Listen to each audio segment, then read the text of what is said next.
Good morning, and thank you for joining Unpacking Trends and Predictions for Holiday 2023 and Beyond with Ethan Chernofsky, VP of Marketing at Placer.ai. As a reminder, if you have any questions during the conversation, to please use the Q&A function at the bottom of your screen. Now, here's your host, Stephen Winnick, Senior Analyst of Coresight Research. Awesome. Thank you, everyone, for joining today. We have a very exciting webinar prepared. I'm joined by Ethan, VP of Marketing at leading insights and location data platform Placer.ai. We're excited to dive into the trends that have impacted 2022, what it means for the holidays coming up, and our biggest predictions for 2023. So with that, I'll pass it over to Ethan to kick things off. Thanks very much, Stephen. Very excited to be here. And so again, we always like to kick off with just a quick idea of where the data we're going to be talking through, or the lens that kind of we bring to the table, where it comes from. So Placer is a location data company. What that means in the simplest form is people vote with their feet. We show you how they vote across the United States to retail locations every single day. We do that by observing a panel of over 30 million devices throughout the US. Very critically, this is all anonymized aggregate data. So we are GDPR and CCPA compliant. We then analyze that data with machine learning and AI algorithms to make estimations on visits to retail locations across the country.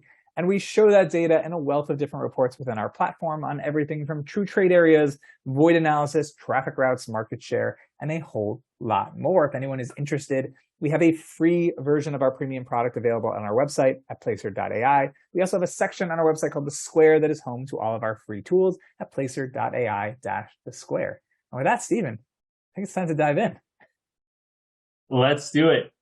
So holiday expectations this coming season. I think we're entering into a very unique selling and buying environment right now, just in terms of the macroeconomic backdrop, as well as a consumer that's still excited to consume. So there's a bit of uncertainty of what we should expect coming to this holiday season. So I guess, Ethan, from your point of view, what can retailers expect this holiday season from their brick and mortar stores?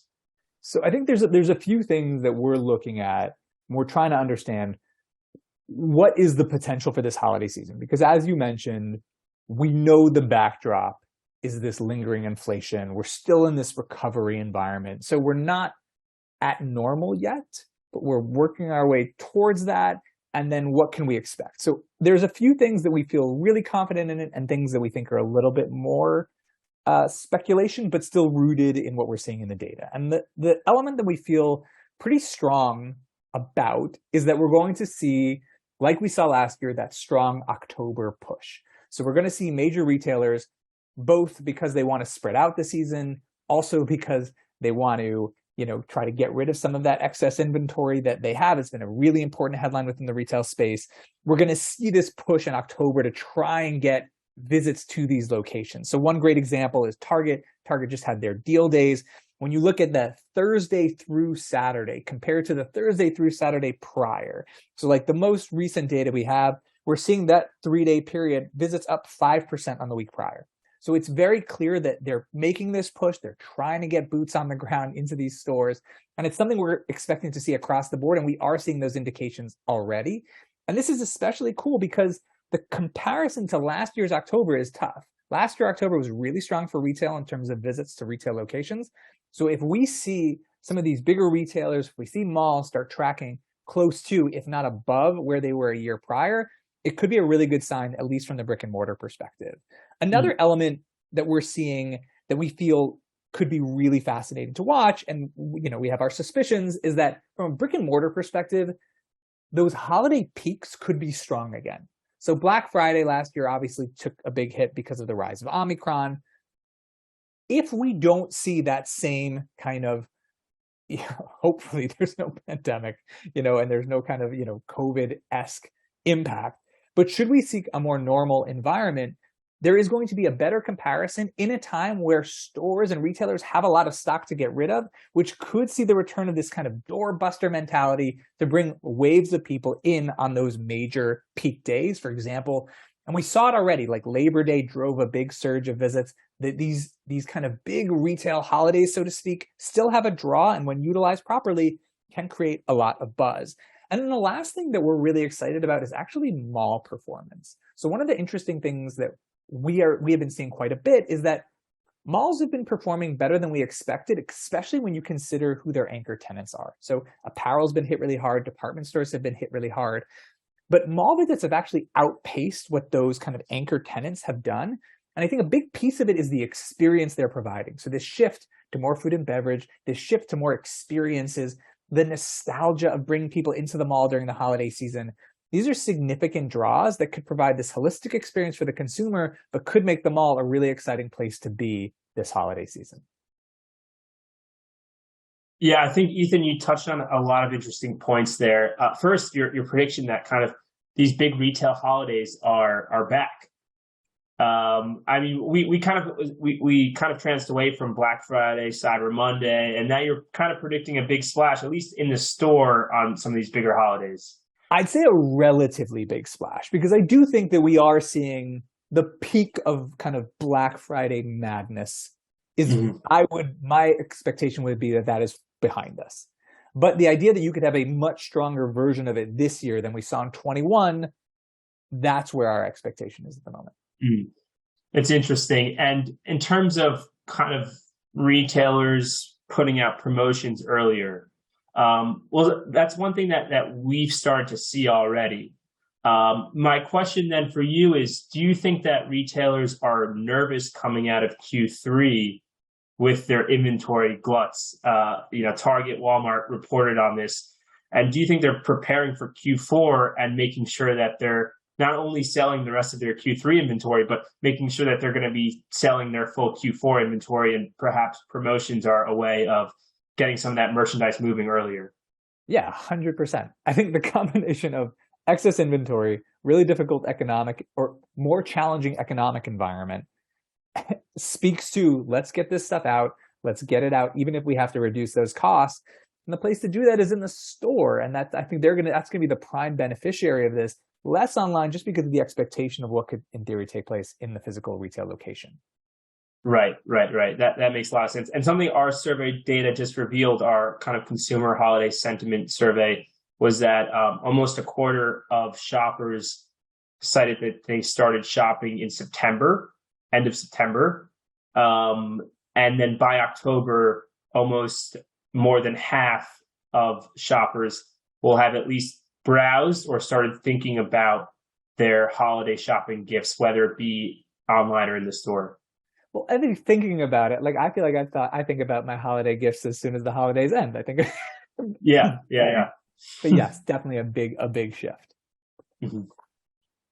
So, yeah, moving to the next slide, retail media networks, extremely buzzy topic right now. The team was just at Grocery Shop. I would say it was one of the most spoken about opportunities. So in your opinion, why are retail media networks generating so much buzz? Yeah, so we love this topic a lot, and we've been talking about this kind of to zoom out, this idea that the store is more valuable than just a place to sell product is a really important kind of tenet that we've held for a long time. What's been really interesting is Shop Talk, Grocery Shop. Again, this was a very buzzy topic of retailers really leaning into this idea of their media networks, whether it's Albertsons, Walmart, Target, Dollar General, many others. And I think there's a couple of reasons, and then there's a couple of big impacts, right? So on the one hand, the reason for the retailer is obviously here's this high margin kind of Amazon-esque revenue channel that we can tap into. And in many cases, with a bigger audience than we have online. So this is what we're showing in this graph is online unique visitors with data from our friends at SimilarWeb, and offline unique visitor data from Placer. And this is uniques over in the month of August. And so you see that so many of these retailers are actually outpacing their online reach with offline. And so if they can leverage that from a media perspective, there's a ton of value.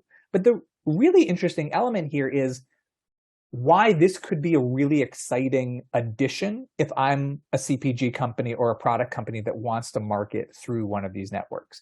And so when you think about, the way we try to reach audiences online, the thing that's so interesting, first of all, is things like, intent. So if I'm on Amazon.com, the idea that I'm looking to shop, I'm in that process and I can reach someone with the right message, that's really powerful. It's all the more so in the store where I'm so close to the point of sale in an environment that converts so highly. But there's also another element, which is the way we can segment those audiences. So if we think about these classic forms of segmentation, however challenged they are by new kind of rules on the ways we can interact with people online, there's different ways of thinking. So for example, let's say I want to sell like protein bars and I want to push my protein bars at CVS.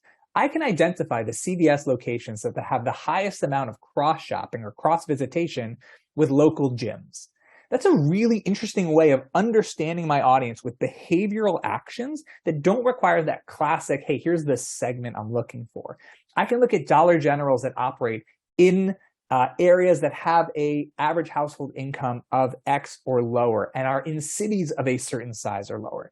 This ability to kind of segment stores and cluster them differently creates all of these new ways for retailers to think about, or for CPG companies, how they reach their audiences through these retailers. And so that combination, the closeness to the point of sale, the intent that comes with that visit, the ability to shape that action, plus this ability to target and kind of shape that audience structuring in a different way, creates a lot of excitement for all of the pieces of this equation. Yeah, I mean, it's really interesting because at Coresight, we sized the retail media market at close to $80 billion, growing at over 80% year over year. However, most of what we've been seeing is a lot of on-site discussion. Ads, like traditionally, like Amazon's done, they're $31 billion advertising business, SEO ads, search ads, and endemic ads. But you talk about off-site or in-store retail media. That could be the new kind of frontier or next opportunity for CPGs to really get their product in front of the consumer, or at least get their message in front of the consumer. And how that's done, I think, is going to be interesting. Is it going to be through, let's say, the Target mobile app? Is it digital signage? Curious, from your lens, what have you been seeing? Obviously, malls, have their own ways of providing retail media experiences to brands or retailers. Where do you see some of the opportunities to actually have that point of engagement in the store? I think it's all the way from kind of the outside the store all the way through the shopping journey. So, we had a colleague tell us, Main Street in most American cities is wherever the Walmart is. So if I can put up my billboard outside the Walmart or, the location nearby, that's a great way to attract a lot of eyeballs. Then when I go in the store, even think about things like shop in shops, something we think about so much with like a Target. But imagine as like a food brand, the ability to go to my, local grocer when I've done that pre-segmentation. So I know it's over indexed for a certain audience, and to have these kind of little, Costco BJ-esque pop-ups where I'm giving certain types of products to certain types of audiences, and let alone digital signage, the elements near point of sale. There are so many opportunities when you think about what the store provides, how central it is to the shopping experience, what can be done there. I think there's a tremendous amount of opportunity. And what we're going to see in the next couple of years is an industry that it's in exploration mode. So we're going to tap into some things. We're going to see a lot of excitement, but then we're going to see someone try to figure out, all right, well, what's the next wave and what's the next step? And I think that's where we're going to start finding more and more innovative uses. I completely agree. And we're starting to see a lot of different companies, from data companies to loyalty companies to mobile app to digital kiosks, all kind of offering a supporting solution to this growing market, which is interesting to see. So I think it's going to be interesting to see how the partners play out, how companies continue to adopt the opportunity. Home, Lowe's, Kroger, Target, Williams-Sonoma, Macy's, Nordstrom, Gap. Those are just a few names that I was recently reading that launched retail media networks. So definitely going to be paying close attention to that. So moving on to the next slide here. So we talked about the brick and mortar resurgence, the return to store. And so you're probably seeing a lot of interesting traffic numbers. in your opinion, what has kind of triggered this brick and mortar comeback?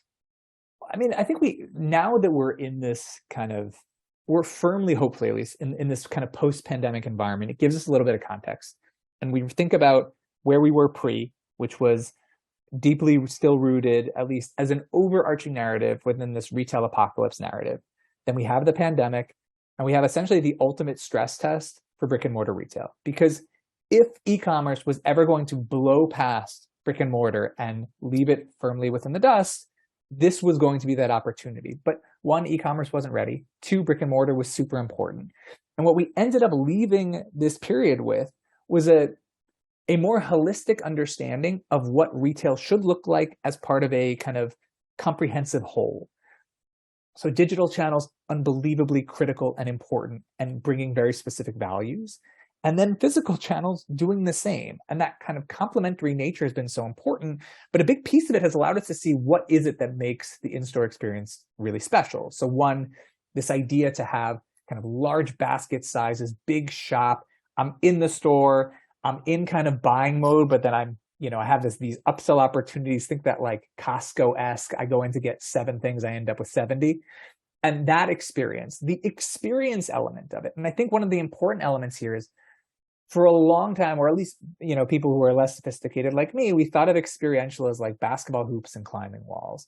But experiential was also literally the store experience. So smelling candles at Bath and Body Works, or someone laying out kind of that fancy mat when you're buying jewelry, or someone helping you when you're trying on clothes. Like, experience encompasses so much more. And I think we appreciate that in a way that we couldn't pre-pandemic, and understanding what kind of the store can provide. And then we think about what we just talked about with the retail media networks. We think about all these other values. So, curbside pickup, the ability to leverage it for fulfillment, for returns, the recognition that brick and mortar plays such an important part for the customer, but also such an important role for the retailer. That combination has driven this resurgence. And I think what we're going to start seeing is less, you hear, how often do we hear about this? Oh, we're going to split online and offline.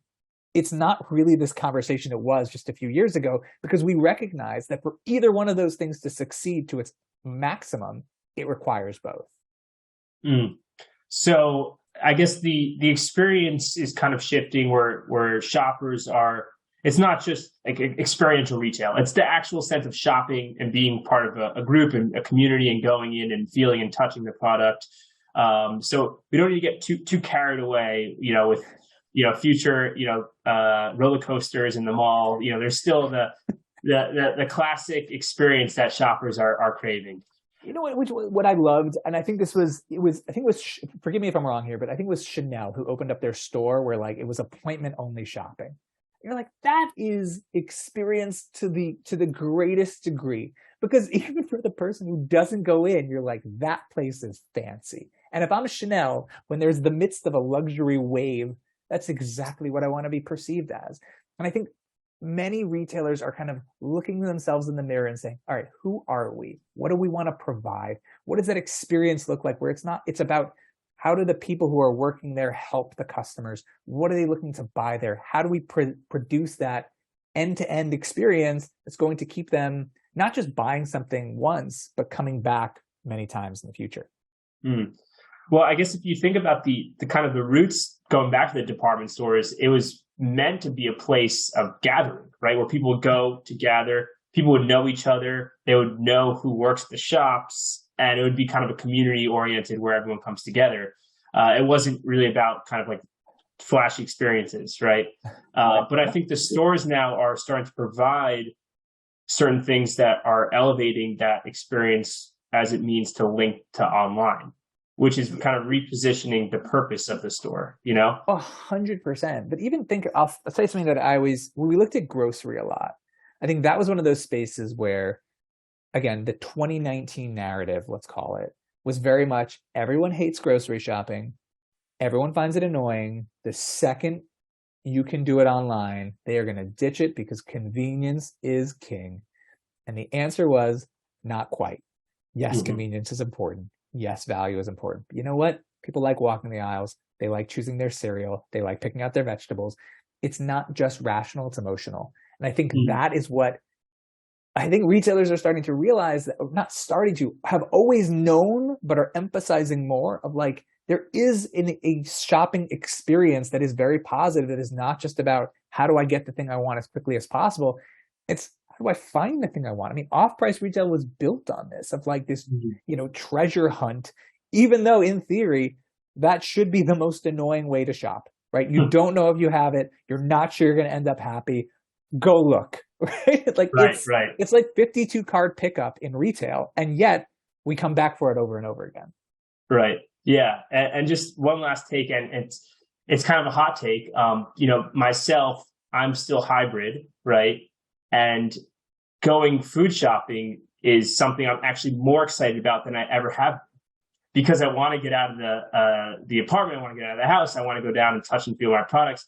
So actually, me going to the store, I've never been so excited actually to get out there and shop for my own groceries. Yeah. But isn't that important? But that's the element of asking kind of, where is the consumer headspace at? And we're going to discuss this in a bit, but where do we think it's going to go? Like, I still am a firm believer that think about totally disconnected space, but think about coffee. Like, I love Dutch Bros. I think they're a super exciting brand to watch how they're expanding. But I am not ready to give up on this idea that sit down in-store coffee is going to be a bigger piece of the puzzle than it was in the past, because we're working in the office 2 or 3 times a week, and that other day we get sick of the 4 walls of our own home, and the idea that I can go run out, escape, get a cup of coffee, sit there, it's beneficial for me. It's beneficial for the place I'm sitting. I think it's these new win-wins that are being created, and who is attuned to them. Yeah, maybe Placer can track the hybrid workers' traffic patterns. I'd be interested in seeing that. Okay, so moving on to 2022 winners, kind of a look back, what we saw in terms of monthly traffic visits by retail sectors, and I think we actually did a head-to-head with Five Below and Dollar General. So which retailers or retail segments gained most from the 2022 selling season, traffic season? So, I mean, I think if you were going to define 2022 with one word, it would be volatile, right? It was crazy. We started off the year with Omicron. Oh my God, things are picking up. Oh no, here's all these economic headwinds. Gas prices are through the roof. Inflation's lingering. There were so many things that you couldn't predict that just kind of threw everything on its head. And so I think the places that were able to provide a degree of expected consistency and support in that environment really succeeded. So the first place we're going to see that is areas that are providing a lot of value, right? So dollar stores, Dollar General, Five Below, Big Lots, name them, throw them in that category. They did well. Even Aldi and Lidl, and even extend that out even to the kind of QSR within the restaurant space. So people who could give you that experience while still keeping costs down were clear winners. I think another one is kind of that middle tier that was able to continue to satisfy unique needs. So think of like Target and Walmart, obviously well positioned for almost anything. But in this case, it wasn't just about the value. It was about the fact that you could accomplish so much with a single visit in a time when the visit became costly in and of itself because of high gas prices. So that capacity to kind of be there for the customer was so significant. And I would add to that the fact that though people were not in love with this during earnings season, the fact that they kept costs down, even though that impacted margins because supply chain costs were up, I think that's going to benefit them in the long term. Again, being there, being consistent, and being available to the consumer in the way the consumer needs you to be. And then I think the last group there were one that I expected and the one that surprised me. So the one I expected was fitness. Like, we thought brick and mortar fitness was going to surge back. It exceeded our expectations. But I think that power of the community, the power of the in-location experience was so significant. Shifts in clearly towards kind of more value-oriented fitness chains benefited, but that was a space we saw a lot of success from, continue to see it from. And the one that kind of surprised me a little bit more than maybe others was beauty. I mean, look at Ulta, look at Sephora, look at how much Sephora meant to Kohl's. I mean, the power of that space in this kind of post-pandemic environment, even earlier on in the year, is so significant. That combination of wellness and beauty with beauty's comeback, as we go back to work, we go back to events, I think is super significant. And it's kind of hard to bet against those brands at the moment. Yeah, that's really interesting, Ethan. Something that we're expecting is that shoppers are going to be very value oriented and budget conscious. But on the former, value oriented can mean a lot of different things, right? You can get a lot of value, extract value from high priced items, middle priced items at Target, Walmart, fast fashion. So how are retailers going to be communicating kind of the value that shoppers are getting in a trip that they're paying a lot of money to get to, right? If you're buying that gas and traveling. So I think how retailers think creatively about promotions, showcasing their products in the store, loyalty programs, I think is going to be extremely important looking forward. Looking backward, I think there's a lot of confounding factors in 2022 that probably impacted certain things here. But I think value-oriented shoppers is going to be very interesting to see how retailers adapt and respond to. Yeah, 100%. I think when you put a really important emphasis on this, it's communicating value because different audiences perceive value for different products in different ways. And saying here, you can get these, $5 pack of socks for $2. That is value that everyone's like, all right, great. I wasn't going to spend $30 on socks, but I don't want too much value for certain products. Like you want to have like a certain degree of, this is an exciting, a little bit more expensive product. So that there is this really interesting fine line of where consumers want to save, where they are ready to splurge more, and how retailers can walk that line. I think that's the magic of like Target, for example, is they understand where we're willing to spend and where not. But I think more retailers need to figure out how to navigate very tricky tightrope, but a tightrope nonetheless. Agreed. And just to stay on this slide for a second, because we have a question from the audience, or two questions. What are you expecting, or what are you seeing in terms of retail segment shifts in terms of tenants of malls? All right. This is maybe my favorite thing in the world, and we are going to discuss this ad nauseum in the next slide. Let me ask this next question first. Yeah. Then. Okay. 2022 winter slide. What is the difference between visitors and average visitors per venue?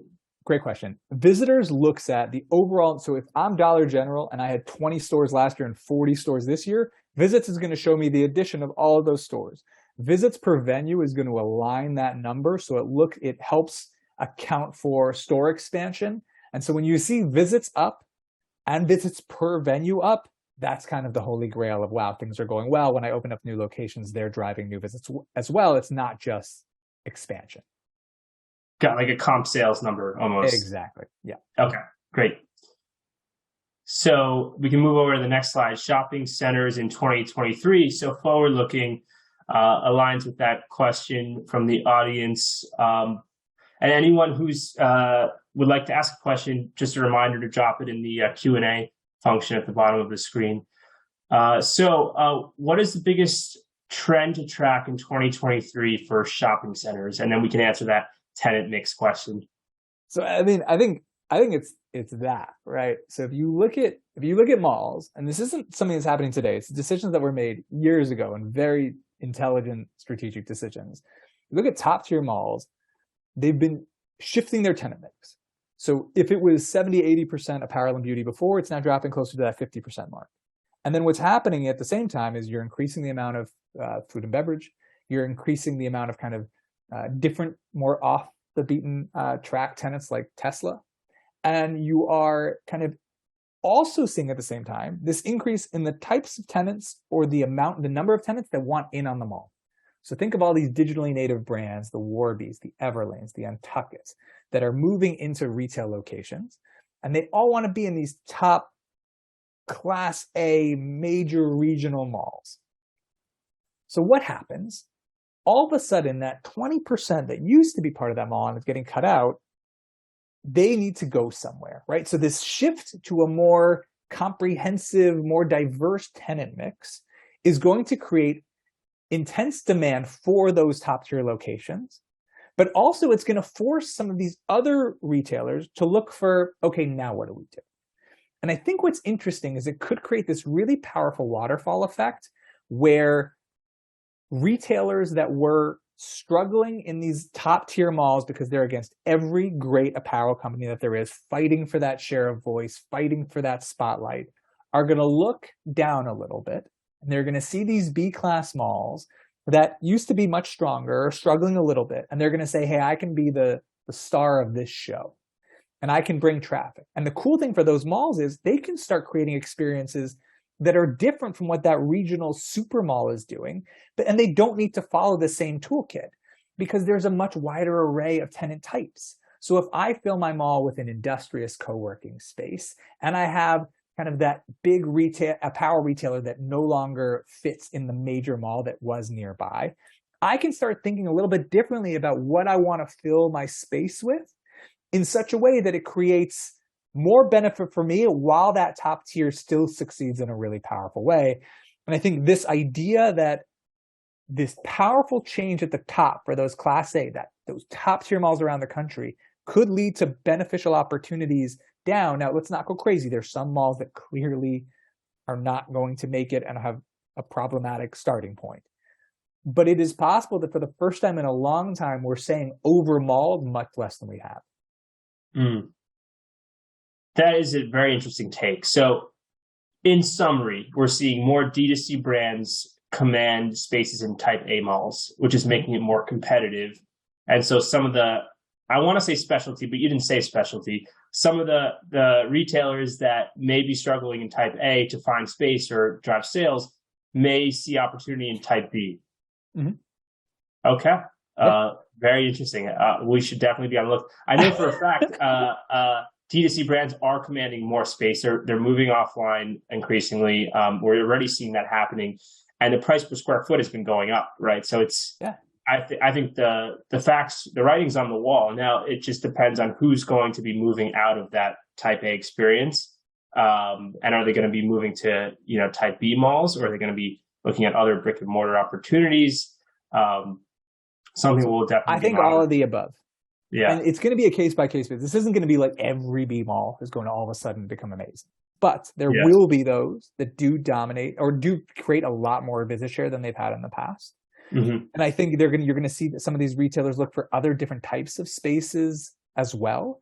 But I think the really interesting thing here is also, if you think about it from the perspective of that top tier mall operator, they now have more optionality than they've ever had, because there's so much demand for those locations.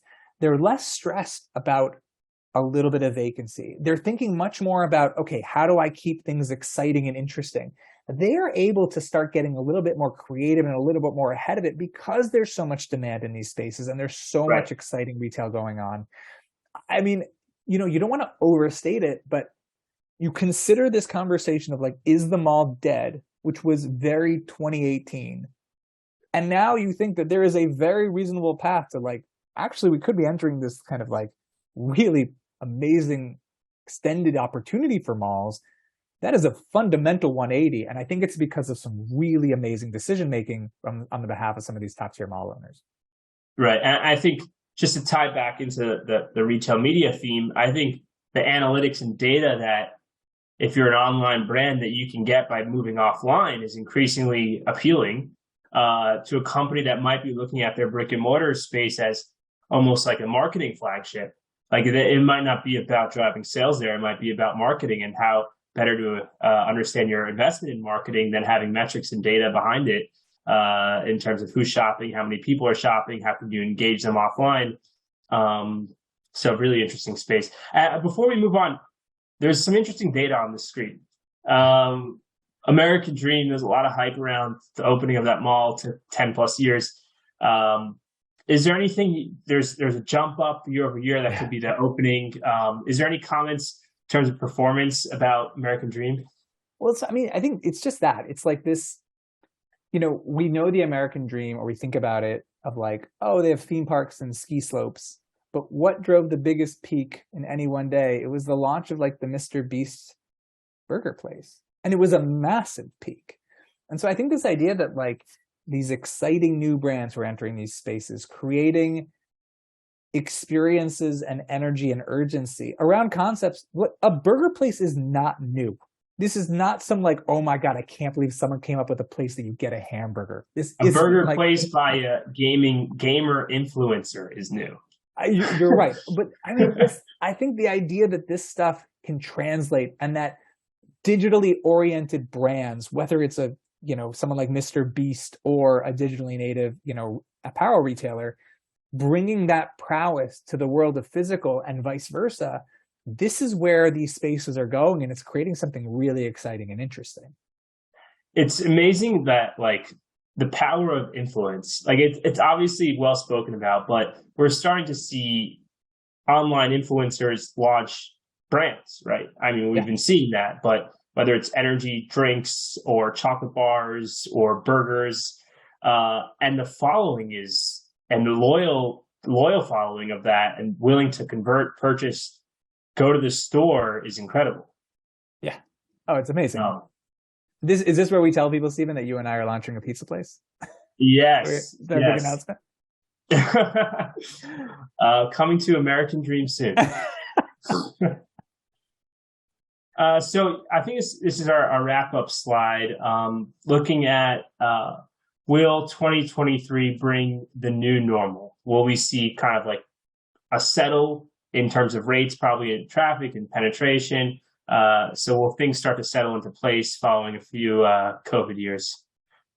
So yeah, this is like a big one that we've been trying to wrap our head around, because we look at things like the office recovery. So we have these office indexes that track, anywhere between 50 to 100 office buildings in major cities. And we try to understand how kind of that return to work is taking place. And every time we feel like, oh, well, there's this consistent, slow but steady recovery, something happens that kind of stops it where it plateaus, it takes a step back, and you just don't know. And it's so difficult to understand is this what we should expect? Or are we still seeing the unique impacts of inflation and high gas prices? Are we really back? Is this what normal looks like? And so there's these big questions, and they have massive ramifications, because if this is where the office recovery is going to get, what does that mean for the restaurants in those kind of business districts? What does it mean for expansion strategies for certain retailers where they maybe had been targeting those areas in the past, but now they need to shift their focus more to suburban orientations? And so this is a big question that we're grappling with. And the honest answer that we've come to thus far is we don't know.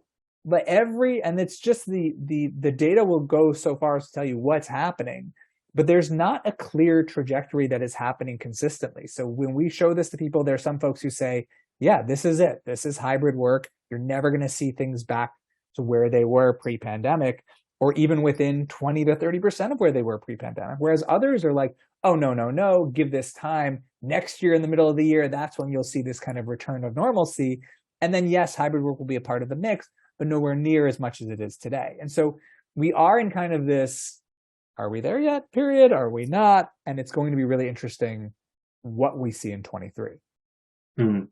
Completely agree. And I think that's a great summary and prediction of what to expect. I think uncertainty, but making based on what we've seen, I think things are starting to get a bit more structured, I would say, in terms of shopping patterns, sales, traffic, etc.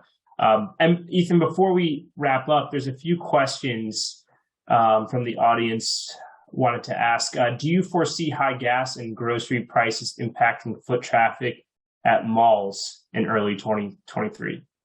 Not as much. So one of the interesting things about malls is they actually, in my mind, benefit a little bit from the high gas prices, because you can accomplish so much more in a single space. So I have to get out of the house. I'm going to go somewhere. At least with a mall, I can get a lot more done with that single visit. So think about like taking that Target mission-driven shopping concept just to that level. So I don't think will impact. Also, interestingly, outlet malls, where we were seeing maybe the biggest effect of kind of high gas prices, because you would assume in a period of more economic challenges, outlet malls would be a big value because generally they have kind of cheaper prices on high quality goods.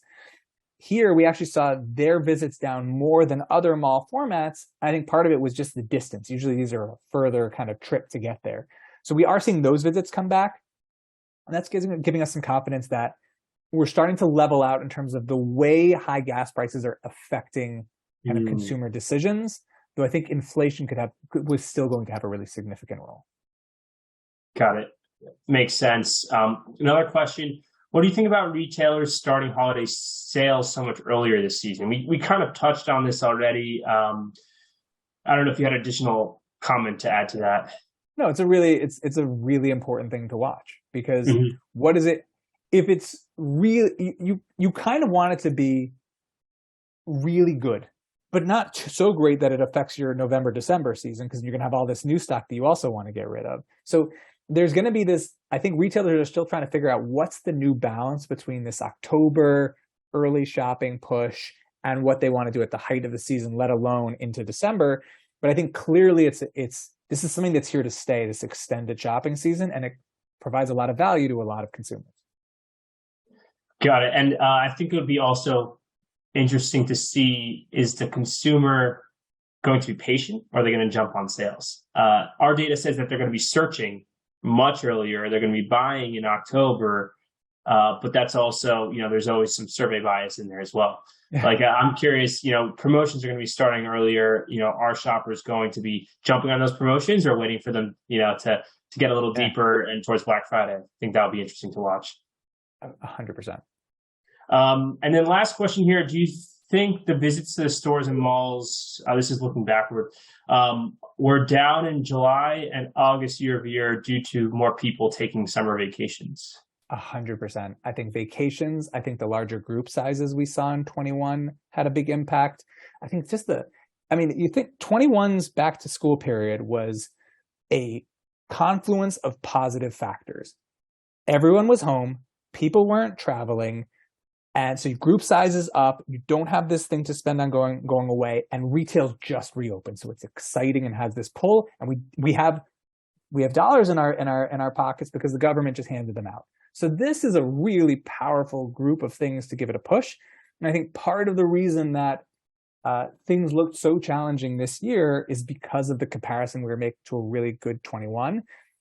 That said, things still looked pretty more challenged in September, even though we were comparing to Delta variant September in 21. And even more, we're seeing pretty strong results thus far early in October, even though we're comparing to a really strong October in 21. So, I absolutely agree with that contention that the summer was affected by that tough comparison. But it's interesting that now retail is showing some real strength, even compared to some real strength the year prior. That is interesting. And one of the questions that just came in is about debunking kind of trends from COVID. Yeah. And so we mentioned kind of the return to grocery shopping, and there's been a lot of talk about online grocery, the penetration of online grocery. You spoke about subscription to gyms being up. People thought, at-home workouts were here for forever. Any other trends that you'd want to call out that you're starting to see kind of go back to the norm, I would say? So I think there's some interesting ones. So one of our favorites was mission-driven shopping. So people go to fewer stores, but they spend more time at those stores. And we saw that when you look at median visit duration, that usually gives us a really strong indication of that trend. So we saw visits going up and median visit duration declining since the start of the pandemic, when visit duration was really high and visits were lower. And we started to see that normalize. But what was really fascinating was when we looked at high gas prices, we looked at June and July, we saw that visit duration rose, even as visits were relatively weaker than they had been in the months prior.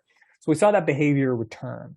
So some of these behaviors are really triggered by environmental considerations. So how expensive is it for me to get there? How kind of challenging is the visit? And therefore I'll spend more time in the store. Other things are, a result that are having other triggers. So think about that trading down that we're seeing now because of inflation. We saw that shift to value also early in the pandemic when people were a little bit nervous about what this could mean professionally. So I think elements that are driven solely by the pandemic are going to bounce back. Most things, though, now have other influences. So even hybrid work clearly kicked into high gear because of the pandemic. That is not going away all that fast, and it's going to have a lingering influence, if not completely, at least very strongly. So I think it's very challenging because in almost every trend we saw in the pandemic, it was essentially something being exacerbated by COVID. So the e-commerce shift, yes, e-commerce had a heightened role. That doesn't mean e-commerce is going away now. I think it's just normalizing back to the pace it was on before. Yeah, I think that's a great note to end off. And so I think we're going to be publishing this webinar on Coresight's website and potentially Placer as well. Ethan, thank you so much for your time. It's always great to host these quarterly webinars together, and looking forward to what's in store this holiday season, and of course our 2023 Q1 recap. Thanks so much, Stephen. Looking forward to it. Okay, take care. Bye, everyone.